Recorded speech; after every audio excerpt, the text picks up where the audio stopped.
যখন বাবা আদম মা হাওয়াকে দুনিয়াতে পাঠিয়ে দেওয়া হলো, তখন ওনারা চিন্তিত হয়ে পড়লেন, ওনারা ইবলিসের ষড়যন্ত্রের ব্যাপারে আতঙ্কগ্রস্ত হয়ে পড়লেন। তখন আল্লাহ বললেন যে তুমি চিন্তা করো না, আমি হেদায়া দিব, যারা হেদায়া করবে তাদের কোনো ভয় নাই, তাদের কোনো চিন্তা নেই। তাইলে হেদায়া কথার অর্থ কি? সঠিক পথ নির্দেশনা, রাইট ডাইরেকশন। ওই যে রসুল বলছেন মসজিদ থাকবে, লোকারণ্য, হেদায়া থাকবে না। কিন্তু দেখেন আল্লাহ রসুল যে ইসলামটা দিয়া গেলেন, নিজে বলছেন রসুল্লাহ, খুতবার মধ্যে আলেমরা বলেন, হ্যাঁ, খাইরুল কারনি সুম্মাল্লাযিনা ইয়ালুনাহুম সুম্মাল্লাযিনা ইয়ালুনাহুম, আমার যুগ সেরা যুগ, তারপরে যুগ আছে না হাদিস?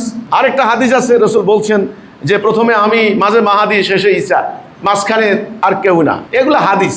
এখন হাদিস এগুলা জাল, জয়ী, ভেজাল কি, এটা আপনারা চিন্তা করে দেখেন। বাট বাস্তবতা হইল এই, ইসলাম যে রাষ্ট্রীয় জীবনে রসুল কায়েম করে দিয়ে গেলেন, সেটা আজ আর নাই। এবং যে জাতিটা ঐক্যবদ্ধ করে দিয়ে গেলেন তাওহীদের উপরে, সেই জাতি আজ আর ঐক্যবদ্ধ নাই।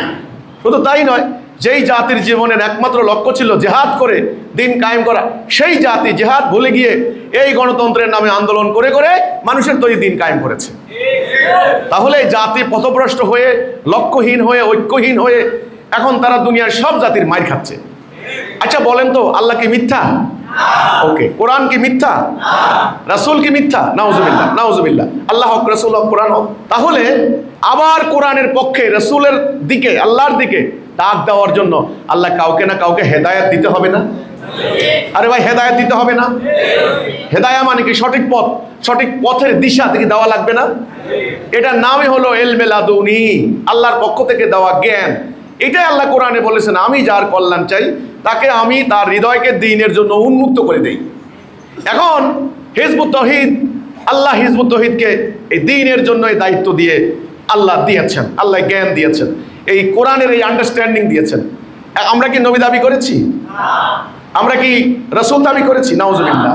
তাহলে এই কথাটা যে বললেন যে কিভাবে নেতৃত্ব বা কর্তৃত্ব, নেতৃত্ব কর্তৃত্ব না, তাওহীদের জ্ঞান আল্লাহ হিজবুত তাওহীদের ইমামকে দান করেছেন, ইমামুজ্জামান। তিনি তাওহীদের দিকে জনগণকে ডাক দিয়েছেন, সেই জনগণ ওনার সঙ্গে ঐক্যবদ্ধ হয়েছে, অন্তত একটা শ্রেণী হয়েছে। আপনারা পথভ্রষ্ট বলেন, খ্রিস্টান বলেন, এটা আপনাদের মিথ্যাচার।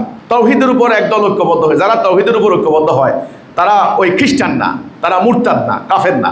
ওই মক্কার কাফেররাও রাসূলুল্লাহর সঙ্গে যারা ঐক্যবদ্ধ হইতো তাদেরকে বলতো মুরতাদ, আমাদের ধর্ম ত্যাগ করছে। আপনারা আজকে আমাদেরকে বলেন। যাই হোক, এইভাবে ইমামুজ্জামানের নেতৃত্ব প্রতিষ্ঠা হয়েছে।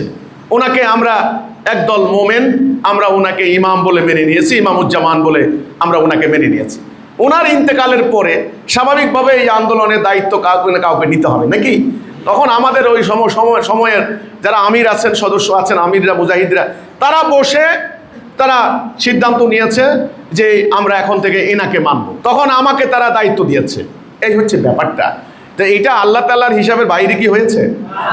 আল্লাহ তাআলা পরিকল্পনার বাইরে কি হয়েছে? তাওহীদের ডাক কি শয়তানে দেয় না আল্লাহর পক্ষ থেকে আসে?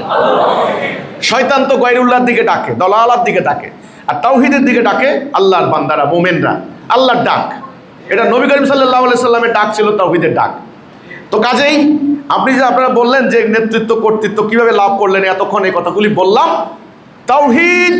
তাওহীদের জ্ঞান লাভ করাই হলো ইমামুজ্জামানের নেতৃত্ব অর্জন করার মূল সূত্র।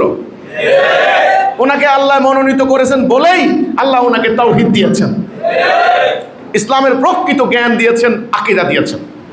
ওনাকে আল্লাহ মনোনীত না করলে তাওহীদ ওনাকে দিত নাকি? এই হচ্ছে ব্যাপারটা।